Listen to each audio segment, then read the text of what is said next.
midterms, how do you see it going? I mean, I think it depends on a couple things as far as like how this war ends up going. As far as if it lasts long, you're going to lose a lot of MAGA voters just in general. So there is that. Like I said, 4 to 6 weeks, right? If you're not out, I mean, oh boy.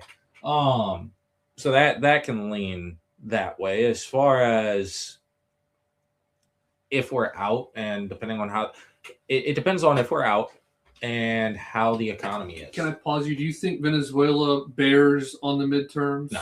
You don't think so? No. So you think it's basically Iran and the economy? Yeah, I think it's Iran and the economy. The reason I don't think Venezuela is because that was pretty much in and out as far as that goes. Now, granted, as far as like why it was done, as far as like, oh, did we really need to go after him, this, that, and the other?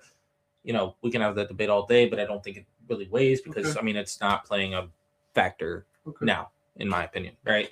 And plus, voters and just people in general are very like short-term memory, for the most part. So since it's done and over with, so to speak, or whatever, I think people are going to, for the most part, forget about it.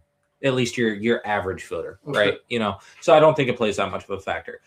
However, Iran and the economy are going to be the biggest factor because, again, especially the economy, everybody cares about what's in their wallet, and how far my dollar can go. Sorry for interrupting again. Do you think the immigration issue basically is just locked in? Like the Dems, they're not going to change their mind. The Repubs, they're just not going to change their mind. Yeah, I think immigration for the most part, that I think has been a locked in situation. I tend to agree. Yeah. I don't think there's anything new that's going to happen that's going to swing somebody one way or swing somebody the other way. The only thing that potentially could happen is if the quote-unquote sleeper cells actually are activated, right?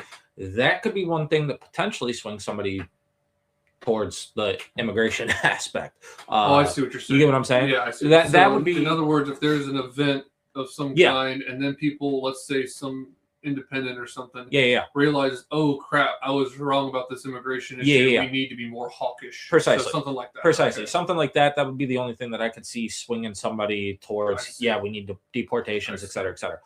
Other than that, you're set where you're set.